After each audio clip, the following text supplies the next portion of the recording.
오늘은 파도가 약간 있네요. 굳이 바다를 본 건 아니지만 배가 흔들리는 것만 봐도 알 수가 있는 일이지요. 제가 근 40년을 바다에서 살았으니 그 정도야 뭐 안 봐도 알 수 있답니다. 그나저나 저 친구는 오늘도 멀미가 심한 모양이네요. 출항한 지 얼마나 됐다고 벌써부터 개워내고 있네요. 베트남에서 왔다는 뚜원이라는 친구인데요. 저 친구를 보자니 제가 처음 배를 탔던 때가 떠오릅니다. 저도 처음 한 달은 꼭 저랬거든요. 배멀미 안 해본 사람은 모릅니다. 진짜 죽을 것 같다는 생각을 하게 되거든요. 멀미하기 전에 먹은 것들을 다 개워내고 나도 여전히 속에서 치밀어 오르는 고통감이 뇌를 뽑아낼 것 같은 극심한 고통 속에서 계속되거든요. 절대로 나아질 것 같지 않지만 그래도 사람이라는 게 참 묘해서요. 한 달 정도 그러다 보면 웬만한 흔들림쯤은 아무렇지 않게 느껴지게 되더군요. 그러니 저 친구도 조만간 괜찮아질 겁니다. 그나저나 오늘은 괜찮아야 할 텐데요. 요새 어항이 영 신통치 않아서 말입니다. 줘야 뭐 벌어놓은 돈이 있으니 빈 어창을 안고 들어가도 문제가 없지만 선원들은 안 그렇거든요. 기본급이 나가긴 하지만 결국 중요한 건 물고기를 많이 잡아야 거기서 나온 수익금을 분배받게 되고 그래야 가족들을 먹여 살릴 수 있기 때문입니다. 다들 먹고 살자고 이 험한 바닷일 하는 거잖아요. 저도 그랬답니다. 단 한 번도 생각해보지 않은 바다일. 그것도 근해에서 하는 것도 아닌 원양어선을 타게 될 거라고 누가 생각이나 했겠습니까? 뭐 저는 사정이 약간 다르긴 했지만 따지고 보면 다 살자고 한 일이니까요. 오늘은 제 바다 인생에 대해서 말씀을 드려볼까 합니다.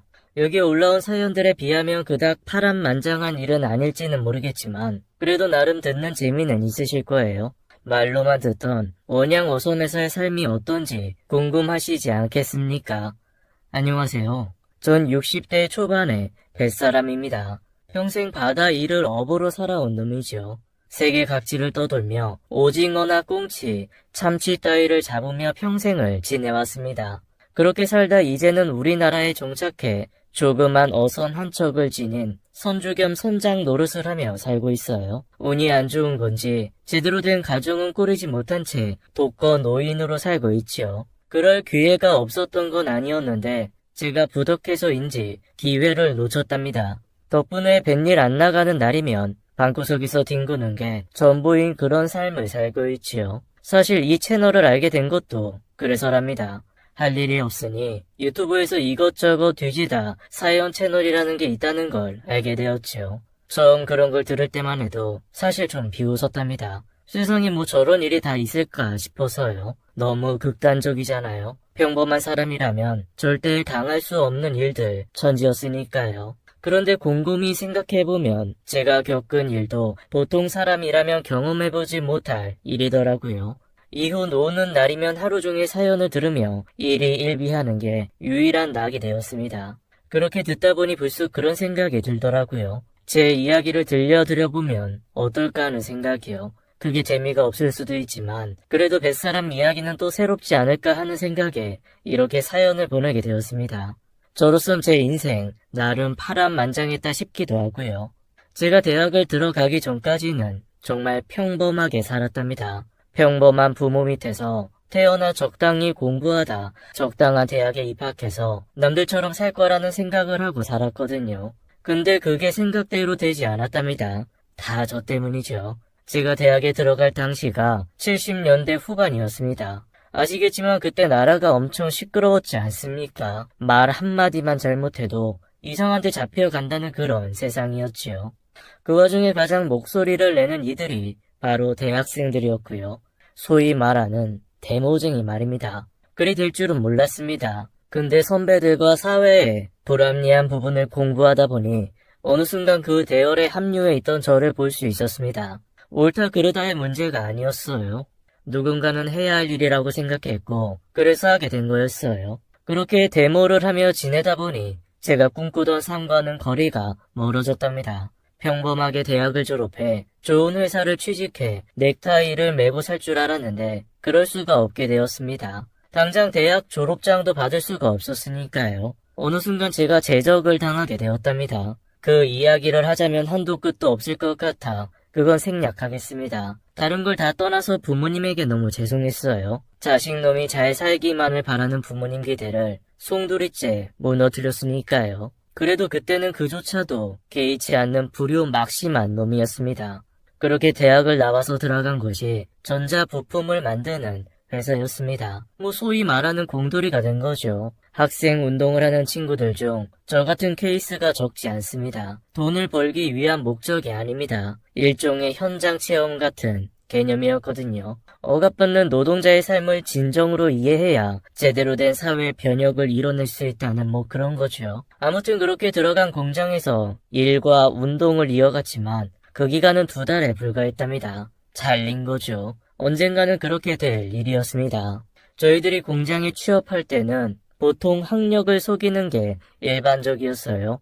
대학 다니던 친구가 공장에 들어온다 하면 누구나 의심을 하는 세상이었으니까요. 그럴 수밖에 없죠. 평온한 공장에 들어와서는 노동운동이 노조니 하는 것들을 만들어 분란을 일으키는 존재가 저희 같은 사람들이었어요. 그래서 이력서에도 고졸까지의 행적만 기록하고 취업하는 건데 그게 발각이 됐어요. 그래서 잘린 거였고요. 짧은 기간의 공장 생활이었지만 제겐 커다란 의미가 있는 시간이 되었습니다. 제가 거기서 제 일생의 반려자를 만난 때문입니다. 저보다 3살 어렸던 친구였는데요. 제가 공장에서 쫓겨나고 난 후에도 계속 만남을 유지했습니다. 얼마 안 되는 기간이었지만 신세도 많이 졌지요. 제가 공장을 나왔으니 돈을 벌 수가 없었거든요. 그렇다고 집에다가 손을 벌릴 수도 없었고요. 말씀을 드렸다면 아무리 못난 자식이라고 해도 도와주시긴 했겠지만 그러고 싶지 않았어요. 얼마 안 되는 자취방 월세도 밀려 고생하고 있을 때 저를 도와준 친구가 그렇게 고마울 수가 없었답니다. 결국 우리는 연인이 되었습니다. 겨우 20대 초중반의 남녀가 결혼을 이야기하는 지경에까지 이르렀지요. 그렇다고 결혼이 가당키나 있겠습니까? 저야 집에서도 쫓겨나다시피 한 대학 중퇴자였고 여자친구는 시골에서 올라온 가난한 집 딸이었으니까요. 그래도 마음만은 간절했습니다. 물론 간절하다고 해서 결혼을 할 수 있는 건 아니었죠. 결혼이라는 건 현실이니까요. 우리가 몸을 늘 집이 있어야 하고 2사람 먹고 살 돈도 필요한 게 결혼이잖아요. 그래서 열심히 일자리를 알아보았습니다만 쉽지 않대요. 무엇보다 제 발목을 잡았던 건 역시 학생 운동을 해서 대학에서 제적되었다는 사실이었습니다. 고졸이라고 속이는 것도 한계가 있었거든요. 그런 생활이 1년 가까이 이어졌습니다. 상황이 그렇게 되니 제 스스로가 너무 비참하게 느껴졌답니다. 여자친구의 얼마 안 되는 월급을 갈취하는 무책임한 놈이 된 것 같은 기분이었어요. 그래서 그런 말도 안 되는 선택을 하게 된 거였습니다. 요즘이야 관련 학과를 나온 전문적인 인재들이 배를 타는 세상이 되었다지만 저희 때는 안 그랬거든요. 특히 원양 어선은 더욱 그랬습니다. 나중에 말씀드릴 테지만 원양 어선을 타는 사람들의 상당수는 정상적이지 못한 환경에 놓인 사람들이 대부분이었거든요. 적어도 제가 경험한 바로는 그랬습니다. 저 같은 사람, 그러니까 어디 한 곳 오갈 데 없는 사람도 받아주는 유일한 곳이었달까요? 제가 그런 결심을 내비쳤을 때 여자친구가 많이 반대를 했답니다. 원양 어선을 탄다는 건 우리 2사람이 거의 못 보고 살아야 한다는 뜻이었으니까요. 그건 원양 어선의 구조 때문입니다. 원양 어선을 타려면 계약을 해야 하는데요. 계약은 기본적으로 1년 단위로 하게 됩니다. 저희는 그걸 항차라고 말하는데요. 1년짜리 계약이면 1항차, 2년짜리 계약이면 2항차, 이런 식으로요. 근데 대부분은 1항차를 계약하게 됩니다. 그렇게 계약을 마치고 육지로 돌아온 후 다시 계약을 하거나 그만 타거나 하는 식이죠. 근데 선장이나 항해사, 기관장 같은 사관들이 아닌 경우라면 10중 8구는 계약 연장을 하지 않는 게 보통이에요. 이유는 단 하나, 너무 힘들어서입니다. 사실 벌이로만 보면 쉽게 포기할 수 없죠. 당장 저만 해도 제 친구들이 대학을 졸업하고 대기업 같은 곳에 들어가서 받는 것보다 더 잘 벌었으니까요. 그런데도 다시 계약할 엄두가 나지 않을 정도로 고되고 힘든 게 원양 어선입니다. 그런 걸 생각해보면 전 참 독한 놈이었습니다. 처음에 저를 본 갑판장님이 했던 말이 기억납니다. 저 친구 뭐야? 뼈밖에 없잖아. 아무리 사람이 없다 쳐도 너무한 거 아니야? 아이 몰라. 송장 지우게 돼도 나보고 뭐라고 하지 마라. 지금이야 일로 단련된 근육으로 웬만한 바디빌더 못지않은 몸을 가지고 있지만 그땐 진짜 근육이라고는 몸 어디에도 없는 그런 약골이었습니다. 평생 노가다로 단련된 사람들조차도 못 베기고 뻗는 게 뱃일이었으니 갑판장님이 저를 보고 걱정하는 것도 당연했습니다. 그 몸으로 그 긴 세월 버텼으니 제가 생각해도 놀랍긴 합니다만 그땐 어떻게든 버텨야 했습니다. 여자친구와의 미래를 만들 수 있는 유일한 방법이었으니까요. 그랬는데 그런 결말을 맞게 될 줄을 누가 알았을까요? 다 제 탓이죠. 이제 와서 그녀를 탓하면 뭐 하겠습니까? 그러나 그때는 달랐죠. 여자친구는 공장에 휴가를 내고 제가 원양 어선에 타기 며칠 전 부산으로 와주었습니다. 저희 배가 부산에서 떠나는 거였으니까요. 요즘에야 다니던 회사에 휴가를 내는 일이 아무것도 아니지만 예전엔 특히 공장에서는 그게 쉬운 일이 아니었습니다. 아마 작업 반장에게 엄청난 욕을 먹고 왔을 거였죠. 그렇게 부산으로 온 그녀가 마지막으로 저를 달랬죠. 그렇게 가지 말라고 해도 갈 수밖에 없었던 제 마음을 이해하고 나서는 자기가 저를 얼마나 사랑하는지 보여줬고요. 그렇게 그녀와의 밤을 지새우고 나서 전 마음에도 없는 말을 했습니다. 원양 어선을 타는 일은 사실 군대에 가는 것과 별반 다르지 않습니다. 아니 오히려 더 나쁘죠. 군대라면 휴가라도 나오니 1년에 두세 번은 얼굴도 볼 테고 눈치껏 전화 통화도 할 수나 있지만 원양 어선은 그것조차 불가능하니까요. 너한테 기다리라고는 못해. 그래도 나 열심히 할게. 나 마음이 변하지 않는다면 난 영원히 너만 사랑할 거야.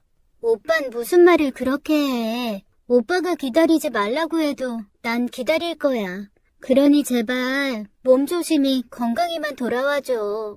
그땐 정말 절절했습니다. 하긴 둘 다 어린 나이였으니 그 사랑이 영원할 거라 믿기도 했고요. 그렇게 그녀는 서울로 보낸 후 전 비로소 배에 올라탔습니다. 저희 배는 오징어잡이 어선이었는데요. 500톤짜리 배였습니다. 지금 제가 몰고 있는 어선이 10톤짜리이니 그에 비하면 엄청나게 큰 배지만 사실 원양 어선으로는 그리 큰 배가 아니었습니다. 참치잡이 어선인 경우는 1000톤 혹은 그 이상인 경우도 많으니까요.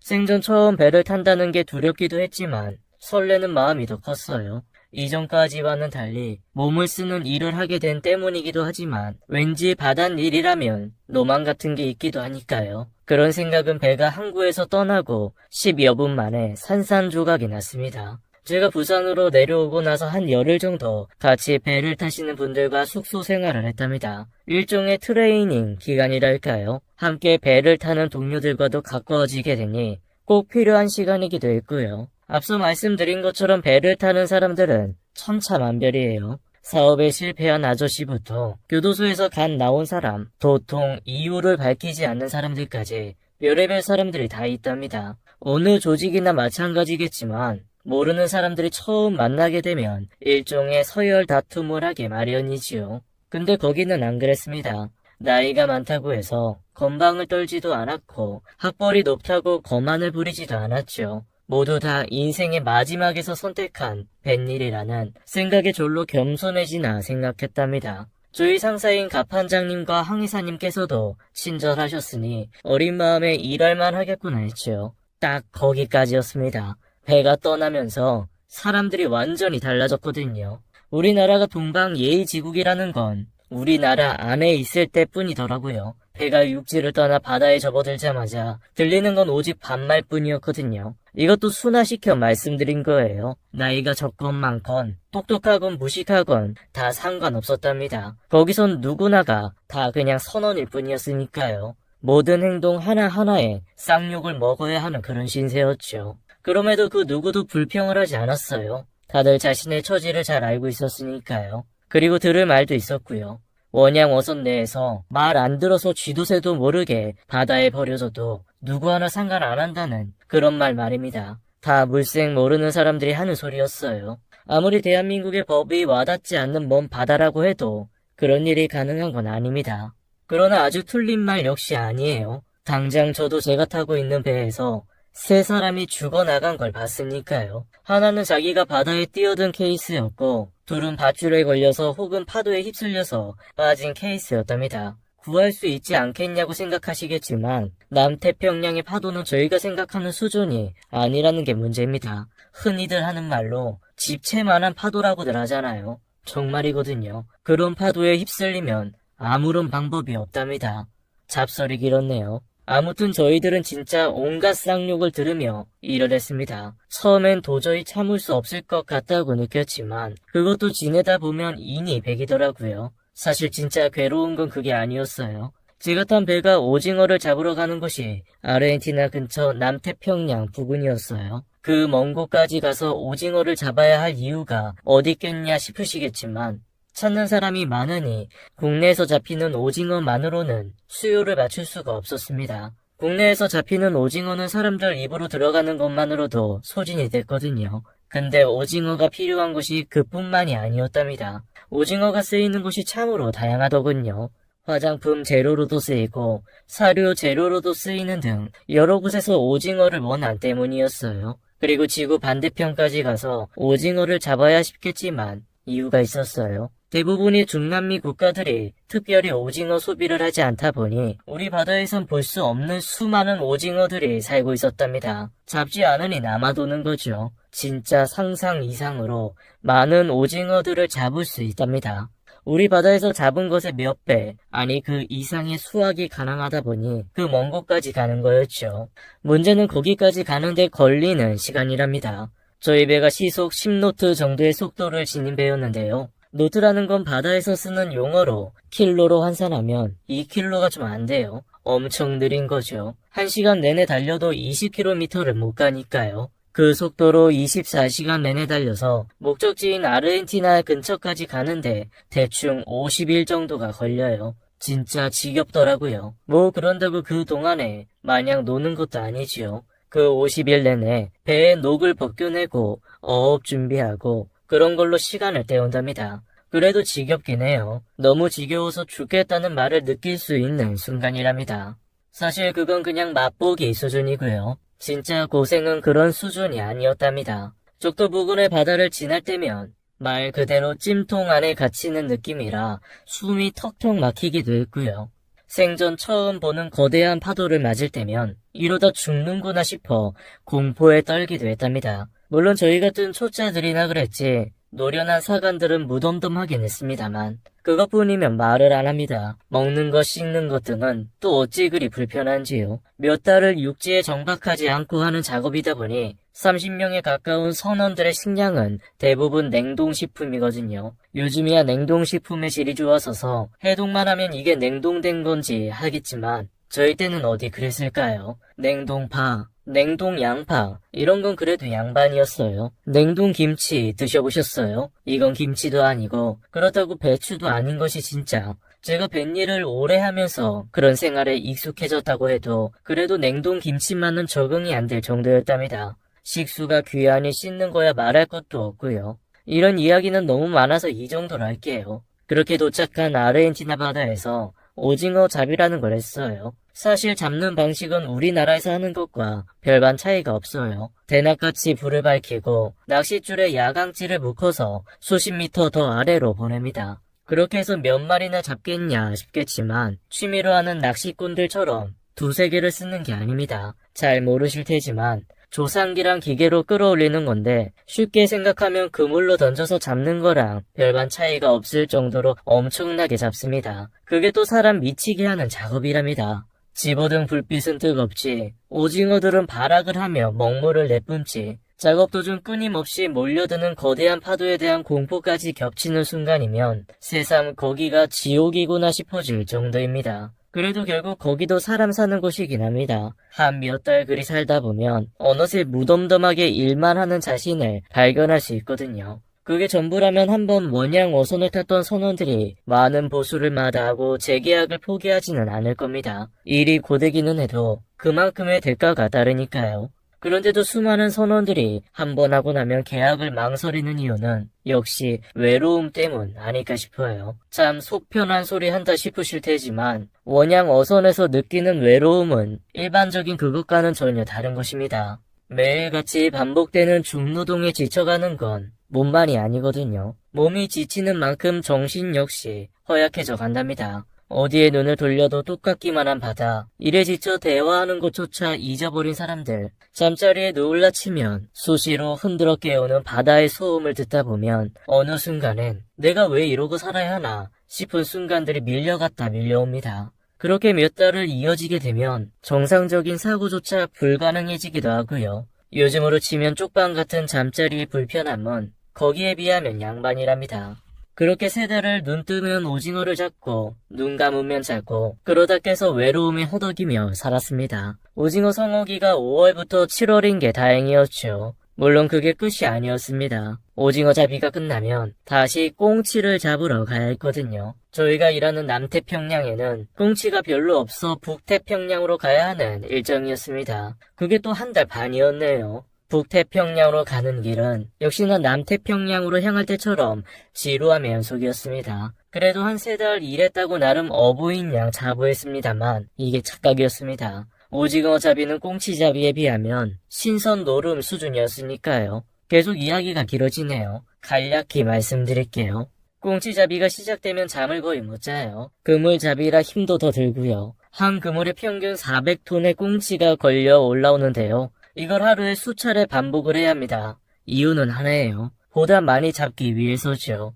북태평양 꽁치 성어기가 9월부터 10월까지거든요. 그 3달 동안 최대한 많은 꽁치를 잡아야 하니 잠이고 뭐고 없는 거죠. 후반 작업도 힘들고요. 그 3달은 거의 인간의 모습이 아니에요. 온몸에 꽁치 비늘이 도배가 된 상태에서 제대로 씻지도 못하니 냄새가 장난 아닙니다. 저희들끼리야 잘 모르지만 아무튼 그 상태에서 쪽잠을 자면서 사는 그런 구조입니다. 새삼 오징어 잡이가 그리워질 정도의 강도랍니다. 진짜 어떻게 버텼는지 신기할 정도였네요. 지금이라면 억만금을 준대도 못할 때지만 그땐 했습니다. 그렇게 번 돈을 그녀, 아직 이름도 말 안 했네요. 지영이한테 보냈답니다. 아시는 분들 계시겠지만 원양 어선 선원들은 기본급에 부합이라고 불리는 인센티브를 받는답니다. 사실 기본급은 생각보다 적어요. 제가 처음 받은 기본급이 30만원 정도였던 것 같아요. 그걸 모두 지영이한테 보냈답니다.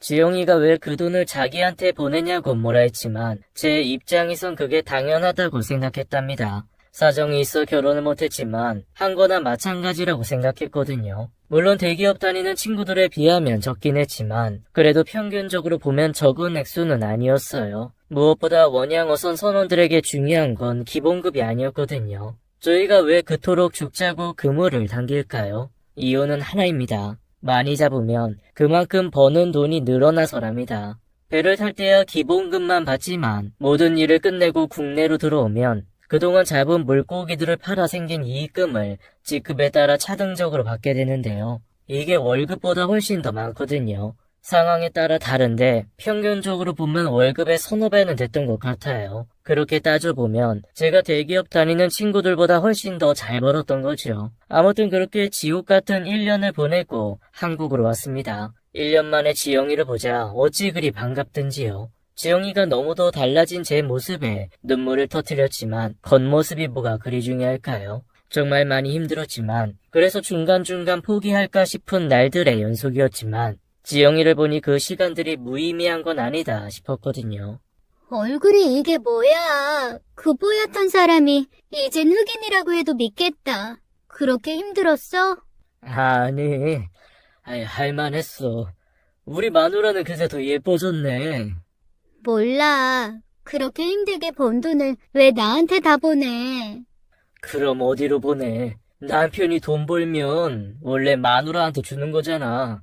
설마 지금 그 말 나한테 청혼하는 거야? 청혼은 아니야. 좀 더 자리 잡으면 그때 할 거야. 그래도 이 돈은 네가 받아. 최소한 네가 공장 다니면서 힘들어하지 않을 수 있도록 하는 게 내 의무잖아. 그러니까 이렇게 모으지 말고 써.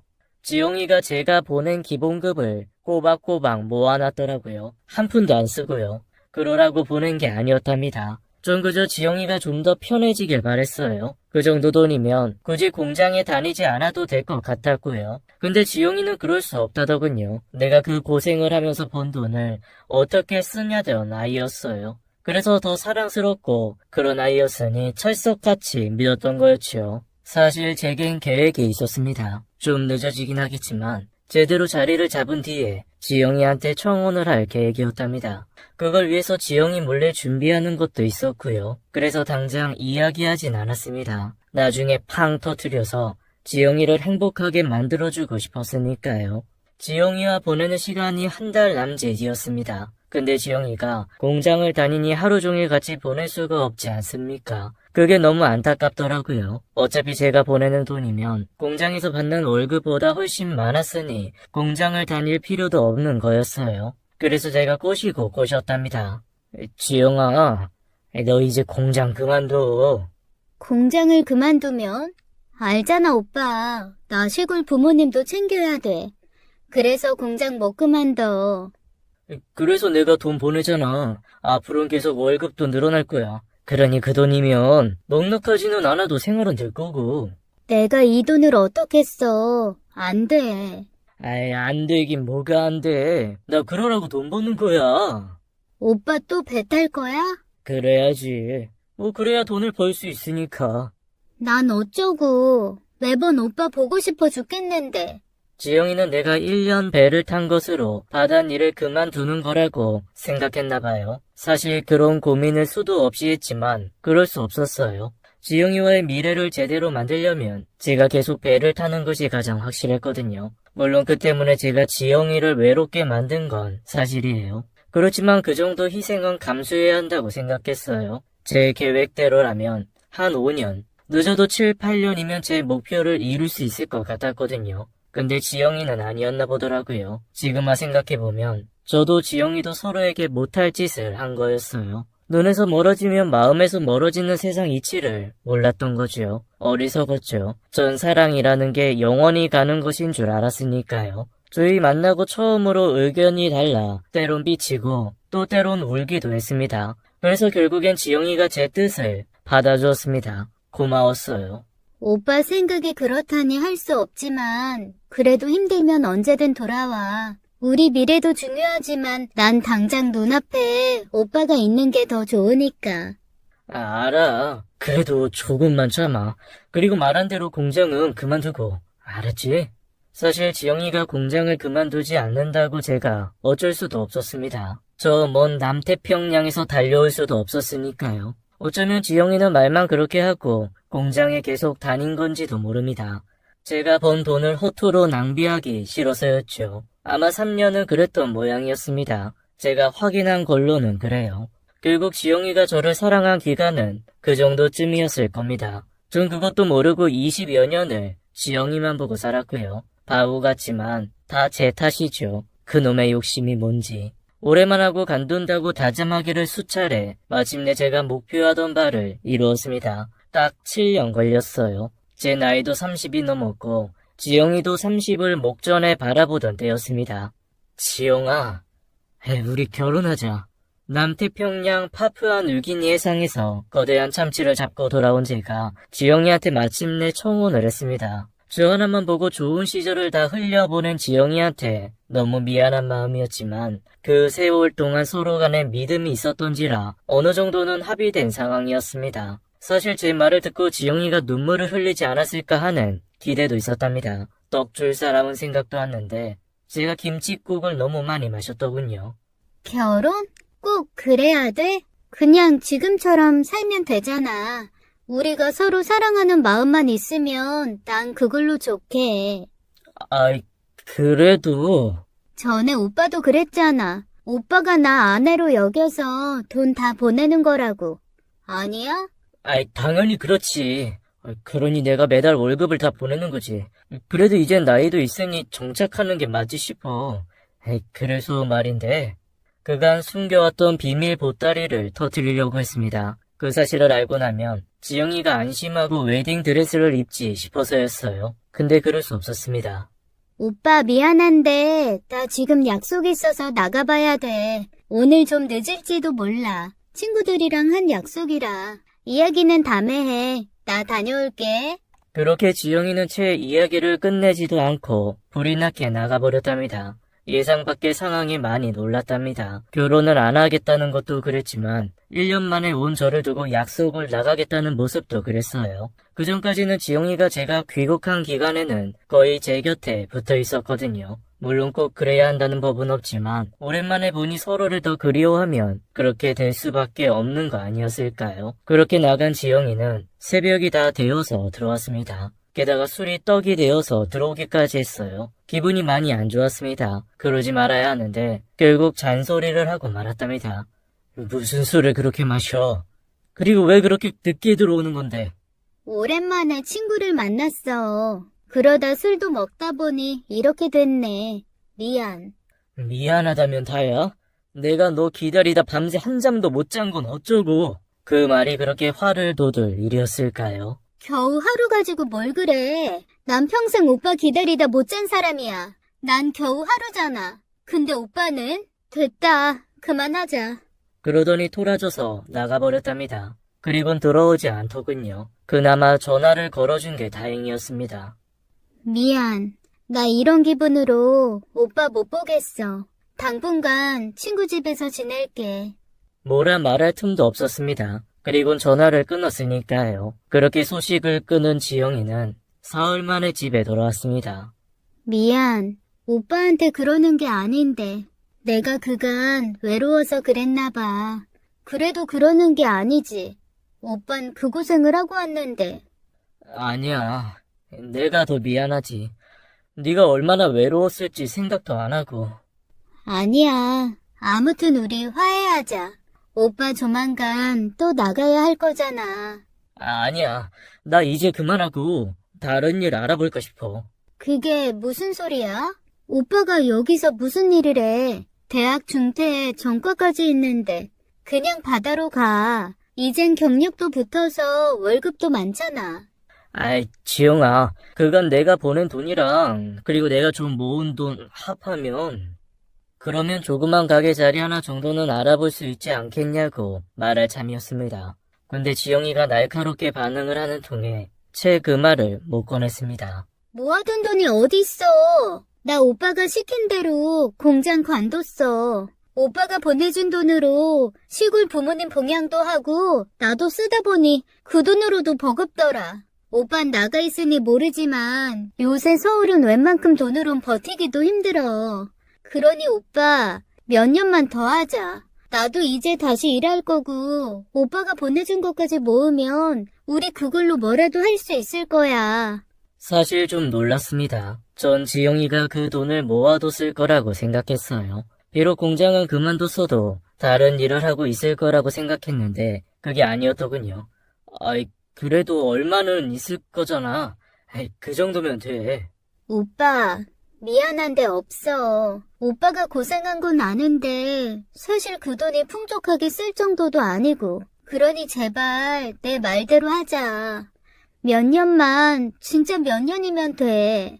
그 일로 또 다투고야 말았습니다. 따지고 보면 옹졸한 제 탓이었어요. 제가 쓰라고 줘놓고 왜 그걸 다 썼냐고 화를 내는 격이었으니까요. 결국 전 청혼과 함께 말하려 했던 이야기를 풀어놓지 못했어요. 그때라도 했어야 했는데 저도 감정이 너무 상했던 거죠. 그리고 열흘 뒤 다시 배를 탔습니다. 중간에 두어 번 기착지에서 전화를 하긴 했는데 지영이가 전화를 안 받더군요. 전 분명 시차를 계산해서 집에 있을 법한 시간을 택한 거였는데 무슨 일인지 전화를 안 받대요. 결국 그렇게 1년이란 세월을 알렸습니다. 그 사이에도 월급은 꼬박꼬박 지영이의 통장으로 들어갔고요. 오빠, 고생했어. 나 진짜 오빠 보고 싶었어. 지난번에 우리가 다툰 것은 까맣게 잊었다는 얼굴이었습니다. 놀라운 건 그것만이 아니었어요. 지영이가 조그만 카페 사장이 되어 있었답니다. 꼭 보여주고 싶었어. 사실 오빠가 준 돈 이 가게 마련하느라 쓴 거였어. 작년에 한참 마무리 중이었는데 오빠 놀래켜주려고 말 안 한 거였고 1년 동안 나 많이 원망했지? 미안해. 그랬으면 말을 하지. 난 그것도 모르고. 참 옹졸한 남자였지요. 지영이가 그런 준비를 한 줄도 모르고 내심 원망하고 있었던 제가 그리 못나 보일 수 없었습니다. 괜찮아. 나도 잘한 거 없으니까. 그래도 이렇게 우리 둘이 몇 년 노력하면 진짜 제대로 살 수 있을 거야. 그러니까 오빠도 몇 년만 더 고생해. 그렇게까지 나오니 제가 서운해할 이유도 없었습니다. 지영이 말대로 까진 몇 년 더 배를 탄다고 문제가 될 것도 없었고요.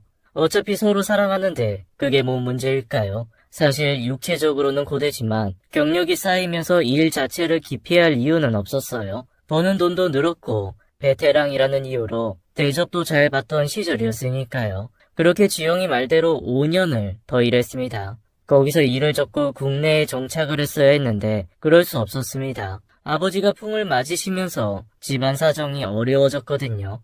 제가 평생 불효를 저질렀는데 조금이라도 보탬이 되고자 했습니다. 그래서 또 배를 타야만 했던 거고요. 미안해. 아무래도 한 몇 년은 더 해야 할 것 같아. 그래도 자기한테 보내는 돈은 그대로일 거야. 늘어난 액수만큼 엄마한테 보내려고. 괜찮겠지?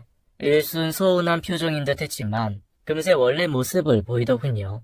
당연히 괜찮지. 그나저나 우리 여보 또 몇 년 더 고생해서 어쩌나? 진짜 딱 5년만 더 하고 우리 같이 살자.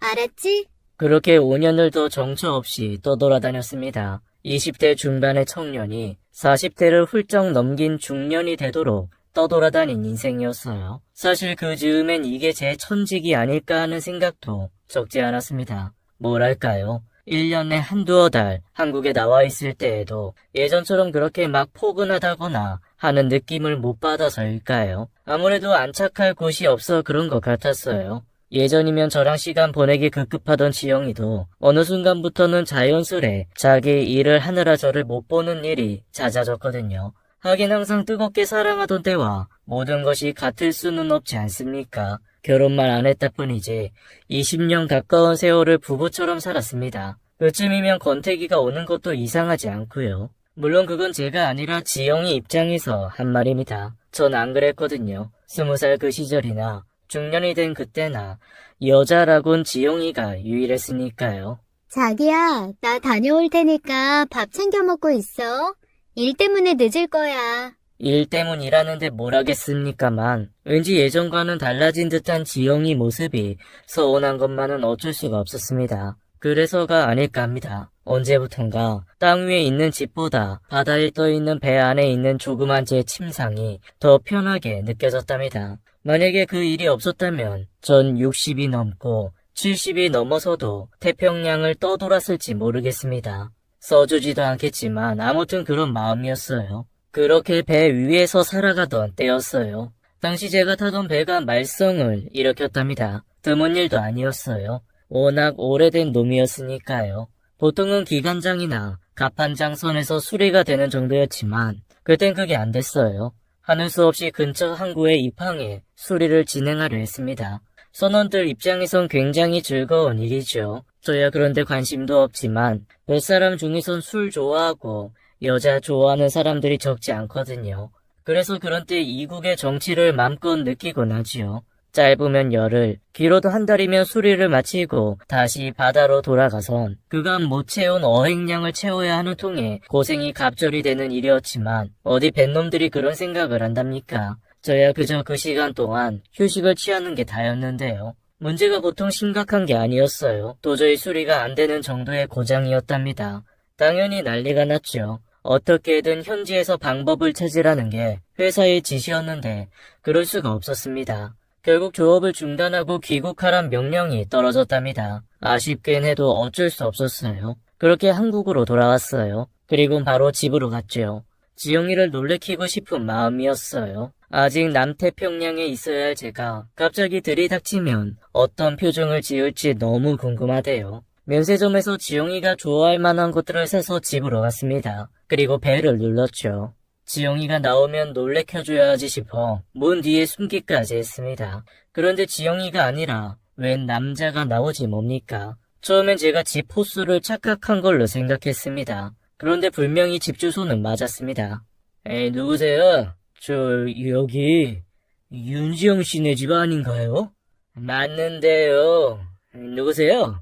그 말을 듣는데 머릿속이 하얘지더라고요. 저를 뭐라고 소개해야 되나 싶어서요. 스스로는 저를 지영이 남편이라고 생각했는데 막상 그렇게 물어오니 쉬 대답이 나오질 않았기 때문이었어요. 저는 지영이 애인입니다. 네? 이 사람 술 먹었나?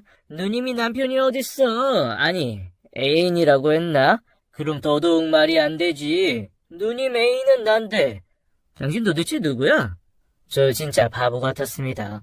스스로 자신을 지영이의 애인이라는 남자의 호통에 당황해 도망치듯 자리를 떴으니까요.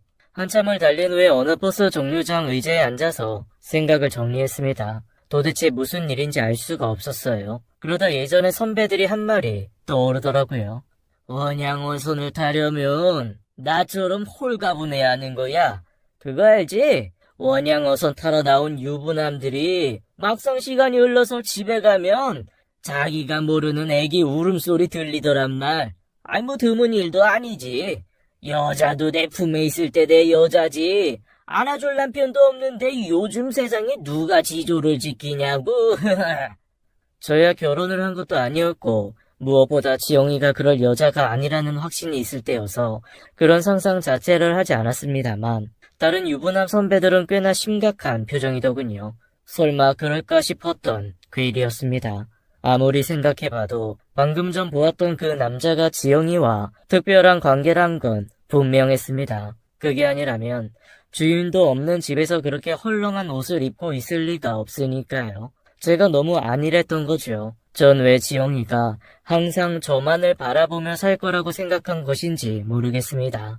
따지고 보면 세월만 길었지 실제로 알콩달콩 살았던 시간 자체는 얼마 되지도 않은 사이인걸요.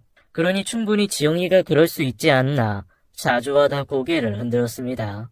말이 안 되는 소리입니다. 결혼만 안 했을 뿐이지 전 지영이를 제 아내라고 생각했으니까요. 그렇게 그 긴 시간 꼬박꼬박 월급을 다 보낸 거였고요.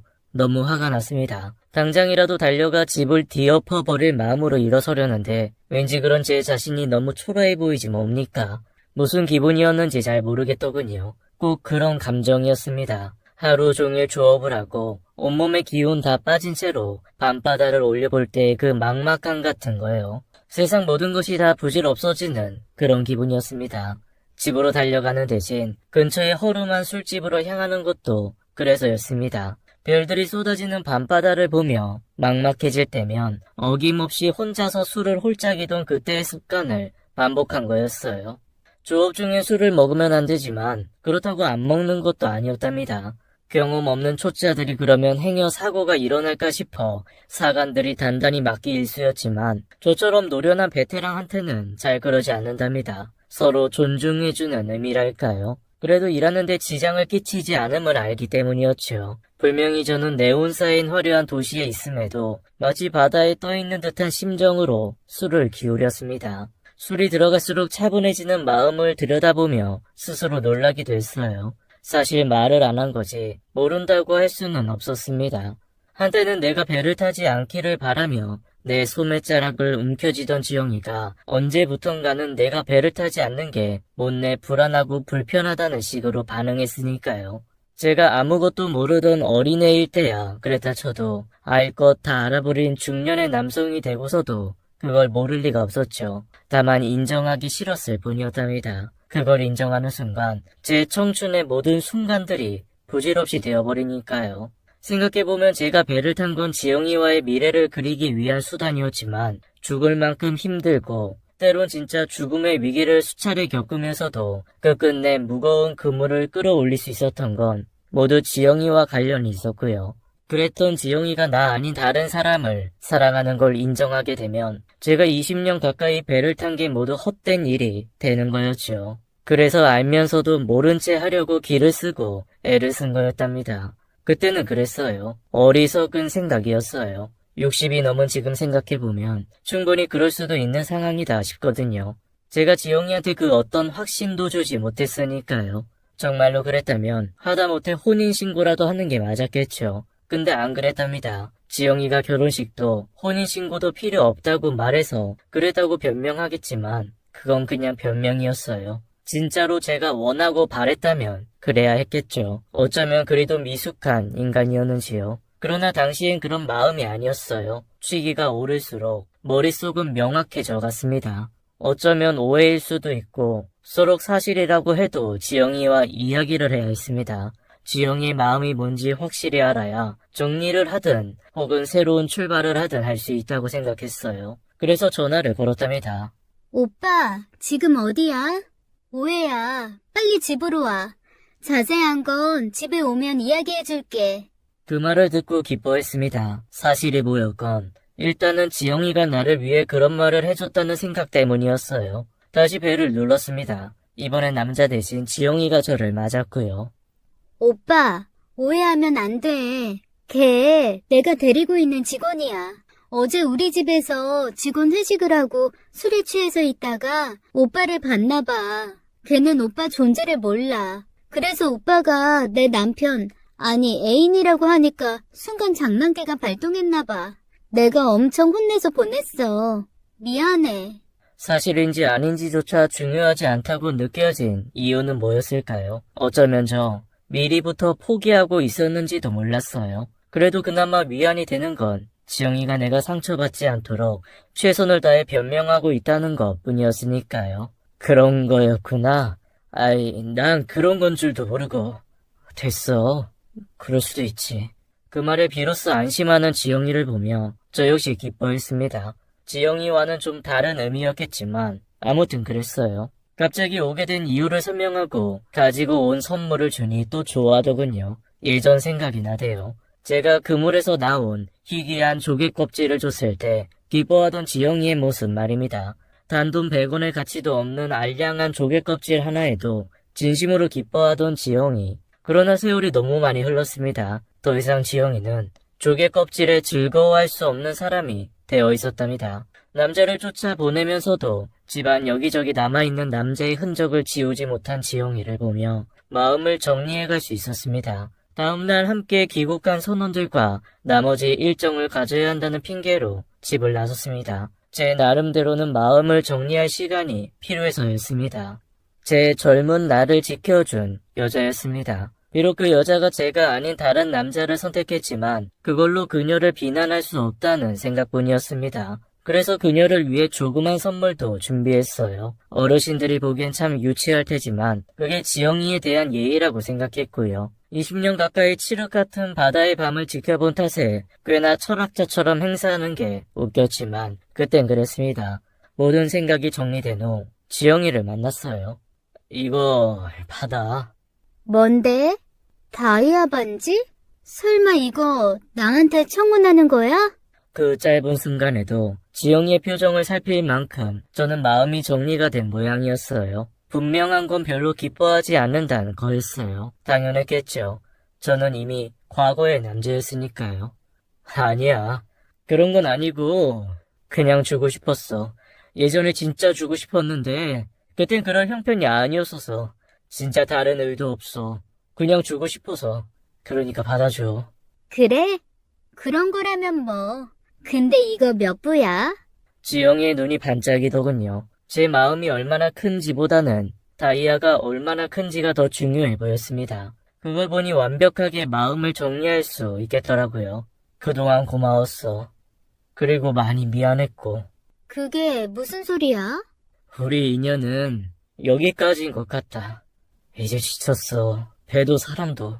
진짜 이상하네. 도대체 왜 그래? 그냥 지쳤어.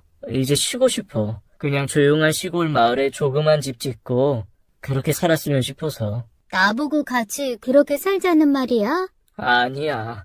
나 혼자 살 거야. 넌 네 인생이 있으니까. 진심으로 미안하게 생각해. 네 인생, 네 젊음 다 날려버리게 한 것 같아서. 그러니까 지금 헤어지자는 말이네. 맞아? 헤어진다기보다는 우리 인연이 다 한 걸로 인정하자는 거야. 참 어이없다. 자기 말대로 내 젊음 다 갉아먹고 이젠 버리는 거야? 왜? 내가 늙고 시들어서? 그래서 젊은 여자라도 찾을 거야? 그런 거 아니야. 자기도 알잖아. 우리 인연 끝난 거. 원래 도둑이 제발 저리는 법이죠. 제가 힐책한 것도 아닌데 불끈하더군요. 설마 나 의심해? 그 남자 직원이라니까. 진짜 기가 막혀서. 그래 끝내. 근데 이대로는 못 끝내. 내 인생 가져갔으니 위자료는 받아야겠어. 그간 내가 번 돈 모두를 다 줬어.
거면 안 될까? 겨우 그걸로 퉁치겠다고? 그렇게는 못해. 당신 있는 거 다 줘도 될까 말까 한데. 왜? 돈이 없어? 그럼 배를 다시 타. 그래서 돈 벌어서 갚아. 5년이건 10년이건. 그 말을 듣는 순간 확실히 알았습니다. 저를 사랑하던 지영이는 더 이상 없다는 것을요. 지영이도 알았을 겁니다. 그간 제가 준 돈으로도 충분하다는 걸요. 실제로도 적지 않은 액수였고요. 마지막인데 얼굴을 붉히고 싶지 않았습니다. 그래서 최대한 잘 이야기를 했어요. 그렇게 끝난 줄 알았습니다. 제 청춘의 전부였다고 해도 과언이 아닌 그녀와의 이별치고는 참 허무했답니다. 거기까지여야 했습니다. 그랬으면 저도 지영이에 대한 추억만으로 남은 평생을 살았을 겁니다. 근데 그럴 수 없게 하지 뭡니까? 아무리 철학자, 오는 해봤댔자 그 충격이 가실 리가 없었어요. 모든 의욕을 상실하고 집에서 하루하루를 보냈습니다. 바깥 출입도 하지 않은 채 말입니다. 그런데 벨이 울렸어요. 지영이었습니다.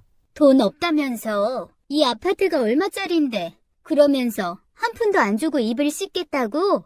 이거 진짜 너무한 거 아니야? 어디서 들었는지 모르지만 지영이가 제 아파트로 쳐들어왔답니다. 지영이 말대로 아파트가 꽤 비싼 건 맞습니다. 제가 한번 말씀드렸죠. 저희 원양어선 선원들은 월급보다 인센티브가 훨씬 많다고요. 제가 그 돈을 꼬박꼬박 모아 제 선배에게 맡겼답니다. 대학 시절 함께 운동하던 선배였는데 그 선배가 어울리지 않게 증권사에 들어가 돈을 굴렸거든요. 그걸 보고 비난하던 사람들도 많았는데 전 안 그랬어요. 사람마다 다 갈 길이 다른 법이니까요. 원체 따르던 선배라 그 선배에게 돈을 굴려달라 그랬습니다. 선배는 제가 바다에서 물고기와 씨름할 동안 제 돈을 차곡차곡 불려주었고요. 이 아파트도 선배의 권유로 구입했답니다. 처음 살 때만 해도 이 정도는 아니었는데 대한민국 부동산이 너를 띄면서 고가의 아파트가 된 거고요. 그것 말고 주식도 상당히 가지고 있었습니다. 그 역시 선배의 도움 때문이었죠. 그걸 지영이가 알게 된 모양이었어요. 지영아, 무슨 소리를 들었는지 모르겠지만 우리 그러지 말자. 그냥 가줬으면 좋겠어. 진짜 갈수록 이혼을 했으면 위자료 주는 게 당연하지 않아? 난 그럴 자격 있어. 사실혼이란 말 들어봤어? 혼인신고 안 해도 진짜 부부처럼 살았다면 실제 부부처럼 위자료 줘야 한다는 말이야. 정 싫으면 그대로 있어. 내가 소송 걸어서 직접 받아낼 테니까. 진짜로 그러더군요. 기가 막히더군요. 사람에 대한 믿음이 절벽으로 내려박혔답니다. 정말 위자료를 줄까 싶었습니다. 돈이 뭐 그리 중요해서요. 근데 선배가 그걸 막아주었답니다. 무기력한 저를 대신해 온갖 증거를 다 모아주었어요. 지영이의 남자 관계부터 그간 제가 주었던 돈의 내역까지요. 저와 사실혼이라고 주장하던 지영이가 그간 서너 명의 남자와 동거했다는 기록까지 나오자 비로소 꼬리를 내리더군요. 그러면서 자기 사정이 너무 어려워서 그러니 자기를 불쌍히 여겨 돈을 달라던 지영이를 보며 전 서울 생활을 정리했습니다. 그리고 이곳으로 내려와 조그만 배 한 척을 사서 소일거리 겸 뱃일을 이어가고 있어요. 큰 돈이 되는 건 아니지만 역시 좀 뱃놈인가 봅니다. 배를 타고 바다를 헤칠 때면 그렇게 마음이 편해질 수 없으니까요. 아마 죽을 때까지 그러지 않을까요? 어떻게 제 이야기가 마음에 드셨습니까? 다 이야기하고 나니 진짜 별거 없네요. 그냥 바보 같은 뱃놈의 투정이라고 생각하시고 어여삐 봐주시면 감사하겠습니다. 다들 좋은 하루 되십시오.